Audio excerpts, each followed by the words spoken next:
Assalamualaikum warahmatullahi wabarakatuh. Kami dari kelompok 9A akan membahas tentang studi kelayakan proyek IKM Tijulasi. Nah, untuk kelompok 9 sendiri ada Zara MPM 8, Nurul MPM 46, Yosua MPM 49, Adinda MPM 52, dan Gina LPM 55. Next. Untuk latar belakang sendiri dari IKM Kejulasi ini, proses peningkatan usaha atau scaling up dari usaha menengah keju mozzarella menjadi usaha menengah memerlukan pertimbangan yang cukup matang dalam studi kelayakan proyek dengan memperhatikan banyak aspek. Di mana tujuannya sendiri itu, yang pertama untuk mengetahui kelayakan usaha IKM Kejulasi, yang kedua mengetahui aspek-aspek kelayakan apa saja yang perlu dipenuhi, dan yang ketiga mengetahui dan membuat proses scaling up IKM Kejulasi. Oke, next.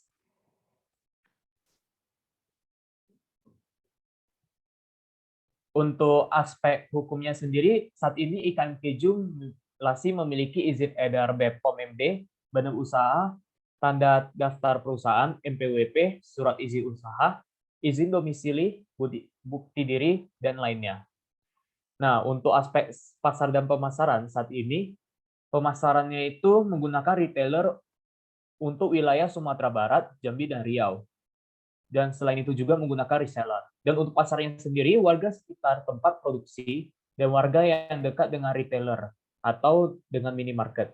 Untuk scale up-nya sendiri, dari aspek pasar tersebut, yang pertama, membuat e-commerce agar penjualannya lebih meluas, kemudian membuat marketplace, dan yang ketiga, membuat retailer di daerah Pulau Jawa. Dan untuk strateginya sendiri, minimarket dan supermarket dengan jangkauan yang lebih besar, dan mengubah kemasan dari Kejulasi menjadi lebih premium. Oke, next. Nah, untuk aspek keuangannya sendiri bisa yang kita lihat saat ini, untuk payback periodnya ada 2,9 tahun, sedangkan untuk scale up-nya kita membuat jadi 0,9 tahun. Dan yang kedua, ada MPV atau net present value, di mana untuk harga saat ini 2.151.000, dan untuk scale up-nya kami membuat menjadi 2.977.000. Dan yang ketiga ada PI, di mana dibuat 1,1%, dan untuk scale up-nya kami membuatnya menjadi 1,32. Untuk IRR pada saat ini dibuat 26,13%.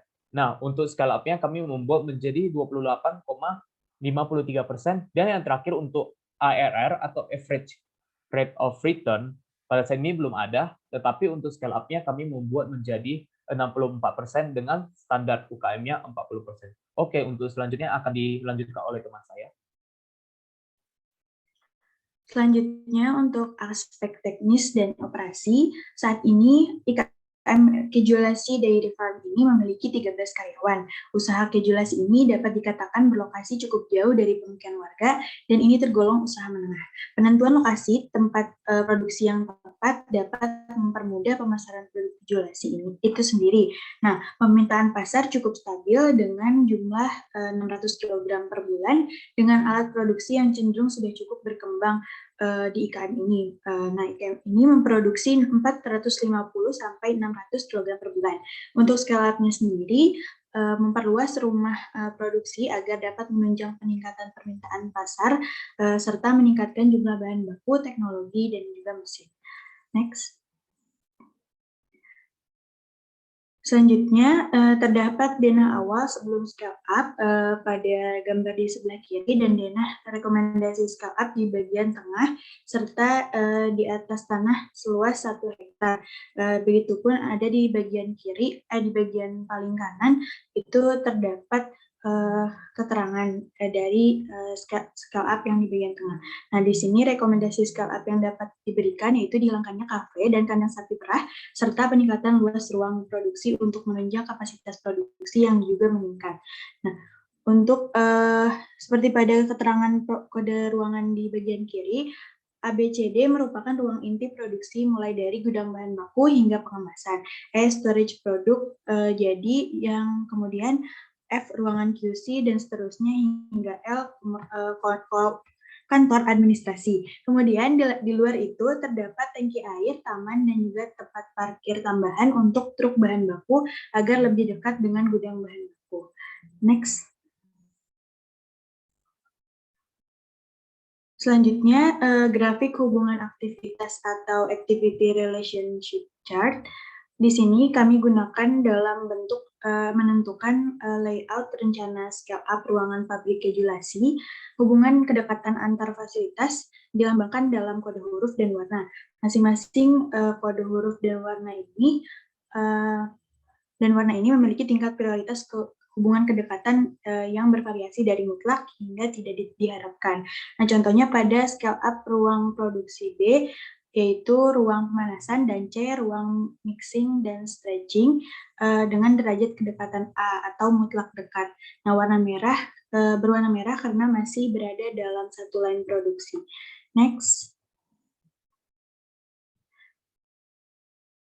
Untuk selanjutnya, di sini terdapat diagram hubungan yang bertujuan untuk mengevaluasi luas area yang dibutuhkan dan juga diagram hubungan ini dibuat setelah analisis terhadap luas yang dibutuhkan dan ARC. Sebagai contoh pada ruangan A, B, C, dan D memiliki garis 4 yang sama dengan huruf A atau absolutely essential, ya, di mana hal ini menunjukkan keterkaitan yang sangat tinggi karena A, B, C, dan D merupakan ruang inti produksi, sedangkan L atau kantor administrasi dan H ruang pencucian alat dengan garis zigzag atau sama dengan huruf X atau undesirable, di mana hal ini menunjukkan tidak adanya keterkaitan antar ruangan tersebut. Selanjutnya akan dijelaskan oleh rekan saya.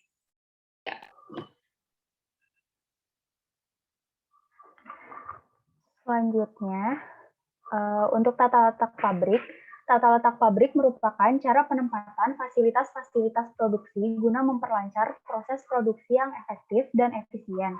Fasilitas pabrik dapat berupa mesin-mesin, alat-alat produksi, alat pengangkutan bahan, dan peralatan pabrik, serta peralatan yang diperlukan dalam pengawasan. Tujuan utama dari perencanaan tata letak pabrik yaitu untuk mengembangkan sistem produksi yang dibutuhkan baik dalam kapasitas ataupun kualitas dengan cara yang menguntungkan. Selanjutnya,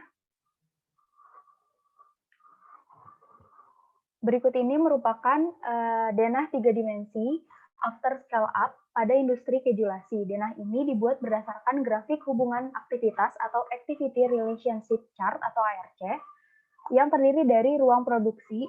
Itu terdiri dari satu ruangan khusus yang di dalamnya terdapat ruang bahan baku, pengemasan, mixing, stretching, serta ruang pemanasan, dan pelabelan. Kemudian ada ruang penanganan limbah dan pencucian alat. Kami buat berdekatan dengan ruang produksi karena pada proses pembuatan keju menghasilkan limbah whey yang cukup banyak dan perlu diolah lebih lanjut sebelum dibuang ke lingkungan. Kemudian kami juga membuat ruang QC dan laboratorium untuk menguji dan mengontrol keamanan produk keju dari mulai penerimaan bahan baku hingga produk jadi. Di sebelah kanan terdapat ruang cold room, yaitu untuk tempat penyimpanan produk keju yang telah dibuat. Tidak lupa juga kami menyediakan toilet, musola, ruang karyawan, kantor administrasi, dan lahan parkir yang cukup memadai. Selanjutnya ada diagram alir proses dimulai dari susu sapi yang dipanaskan dan ditambahkan larutan asam sitrat dan renat, kemudian dihasilkan curd dan whey. Itu langsung dilakukan pemotongan, penyaringan yang menghasilkan curd dan whey sebagai limbah. Kemudian curd dilakukan mixing dan ditambah garam, kemudian dilakukan stretching, pengemasan, dan penyimpanan di dalam cold room. Untuk neraca masanya sendiri, keju mozzarella pada sebelum scale up hanya menghasilkan 9,7 kg dengan kehilangan 1% setelah pengemasan yaitu 0,0975 kg. Setelah scale up, kami membuat keju mozzarella 97,367 kg dengan kehilangan berat 0,093 kg. Untuk neraca energinya sebelum scale up, total panas yang dibutuhkan dari keseluruhan proses sebelum scale up mencakup pemanasan susu, stretching, vacuum sealer, yaitu sebesar 12.993,04 kJ. Setelah scale up, total panas yang dibutuhkan dari keseluruhan proses setelah scale up itu mencakup pemanasan susu, mixing, stretching, vacuum sealer, yaitu sebesar 137.438,78 kJ. Selanjutnya akan dijelaskan oleh rekan saya. Baiklah, selanjutnya aspek manajemen dan organisasi. IKM Kejulasi saat ini belum ada pengaplikasian aspek manajemen dalam pelaksanaannya, sehingga tidak memiliki struktur yang jelas dan perancangan bagian-bagian pekerjaan yang jelas. Pada skala up IKM Kejulasi menjadi usaha menengah, diterapkan aplikasi manajemen dalam pelaksanaannya yang bertujuan agar tercapai peningkatan efektivitas dan kinerja. Berikut ini merupakan struktur analisa jabatan yang kami rekomendasikan.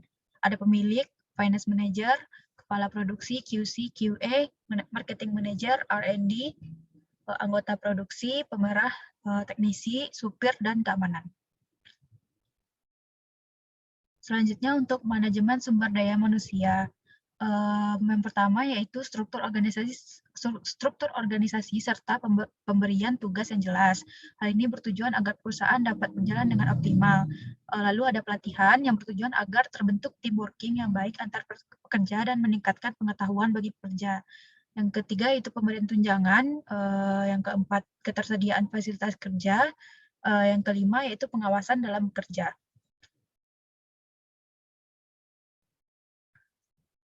Selanjutnya ada aspek ekonomi dan sosial. Untuk kondisi saat ini, masyarakat menjadi sejahtera karena lahan yang dimanfaatkan secara tepat. Yang kedua, perekonomian Kabupaten Agam menjadi meningkat karena penjualan kejulasi yang sampai ke minimarket di seluruh Sumatera Barat. Yang ketiga, masyarakat masih belum banyak yang mengetahui lokasi IKM Kejulasi sehingga sedikit masyarakat pendatang yang berkunjung ke sana. Yang keempat, pegawai yang bekerja di IKM Kejulasi mencukupi kebutuhan keluarga masing-masing. Untuk rekomendasi scale up-nya, perlu dibukanya lapangan pekerjaan yang lebih banyak, perlu bekerja sama dengan usaha kecil yang ada di sekitar IKM Kejulasi, dan melakukan pendekatan dengan masyarakat seperti memberikan edukasi, memberikan beasiswa bagi yang membutuhkan, memfasilitasi layanan kesehatan gratis bagi masyarakat.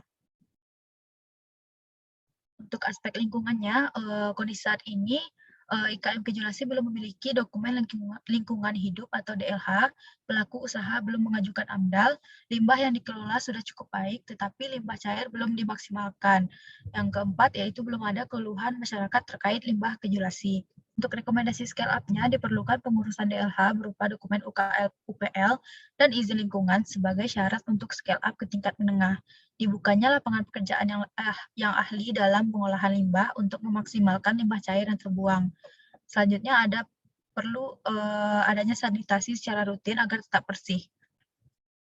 Baiklah, selanjutnya akan dijelaskan oleh teman saya. Pengolahan limbah pada pabrik kejulasi menggunakan sistem wastewater treatment. Wastewater treatment ini terdiri dari 9 bak, yaitu bak penampungan W, bak ekualisasi, bak anaerobik, bak lumpur aktif, bak sedimentasi, bak koagulasi, bak flokasi, bak filtrasi, dan bak stabilisator. Kesembilan bak ini memiliki fungsi masing-masing. Yang pertama, bak penampung W berguna untuk menampung limbah yang dihasilkan. Bak ini memiliki kapasitas 20 ton yang per batch-nya. Bak ekualasi untuk meratakan floktasi debit harian, terutama pada proses pembuatan quart. Yang ketiga ada bak anaerobik, berfungsi mengubah senyawa organik menjadi metana dan karbon dioksida tanpa adanya oksigen. Yang keempat ada bak lumpur aktif. Pengolahan limbah dengan lumpur aktif ini merupakan proses biologis menggunakan mikroorganisme untuk menggradasi bahan-bahan organik yang terkandung dalam limbah waste secara aerobik. Yang kelima ada bak sedimentasi. Bak sedimentasi ini berfungsi menurunkan padatan dalam limbah waste dengan cara pengendapan. Pengendapan dapat terjadi karena berat jenis materi dari UA lebih besar dari 1 sehingga mudah untuk mengendap secara gravitasi. Yang keenam ada bak koagulasi. Koagulasi itu suatu proses untuk mengumpalkan partikel-partikel koloid menjadi partikel-partikel kecil dengan menggunakan bahan kimia. Bahan kimia yang ditambahkan disebut sebagai koagulan. Yang ketujuh ada bak flokulasi. Flokulasi adalah proses pengadukan yang digunakan secara lambat agar keunggulan dan air membentuk gumpalan dan mengendap dengan cepat. Yang ke-8 ada bak filtrasi. Bak filtrasi ini berfungsi menyaring bagian yang tidak terendapkan dari bak flokulasi, di mana partikel-partikel berukuran kecil tidak lolos melalui bak ini. Jadi, air jernih dapat melewati bak filtrasi dan lanjut ke stabilisator. Di bak stabilisator ini, air limbah yang sudah memenuhi standar mutu akan distabilkan sebelum dibuang ke sungai. Bak ini akan mengumpulkan air limbah sampai batas ketinggian tertentu, kemudian dialirkan ke sungai. Kesimpulan dari perencanaan ini, scale up usaha dari industri kecil menengah harus memenuhi beberapa aspek hukum yang diperlukan. Terus scale up yang dilakukan sebagai yaitu untuk distribusi, dilakukan pengembangan pemasaran dengan memperluas distribusi dengan memperbanyak distributor sehingga keluar kota, juga menjual produk keju secara online melalui e-commerce atau media sosial. Rencana scale up YKMLC mendapatkan hasil analisis keuangan layak secara keseluruhan dengan payback periode kurang dari 3 tahun, NPF lebih dari 0, PI lebih dari 1, IRR lebih besar daripada DF, yaitu 28%, dan ARR lebih besar dari 40%. Penentuan lokasi, perluasan wilayah pabrik, tata letak pabrik, peningkatan teknologi, serta penentuan persediaan telah disesuaikan dengan scale up, kapasitas produksi, dan teknologi tepat guna, serta memanfaatkan dengan efektif tanah seluas 1 hektar. Manajemen SDM pada scale up kejulasi menjadi usaha menengah menggunakan metode shift, sehingga jumlah pekerja yang dibutuhkan telah sesuai dengan manajemen produksi. Selain itu, kami merencanakan manajemen SDM dengan mengadakan pelatihan dan peningkatan kompetensi serta kesejahteraan karyawan. Scale up yang dilakukan oleh IKM Kejulasi yang menjadi usaha menengah perlu adanya pembukaan lapangan kerja dan lahan untuk memperluas usaha kejulasi untuk memenuhi aspek sosial serta menyesuaikan dengan budaya masyarakat setempat. Limbah W yang dihasilkan dari keju mozzarella dapat berbahaya apabila tidak diolah terlebih dahulu. Maka perlu adanya wastewater treatment yang terdiri atas bak penampung whey, bak evaluasi, bak anaerobik, bak lumpur aktif, bak sedimentasi, bak koagulasi, bak flokulasi, bak stabilisator, dan bak filtrasi. Berikut dokumentasi kondisi IKM Kejulasi saat ini. Sekian dari kami, terima kasih.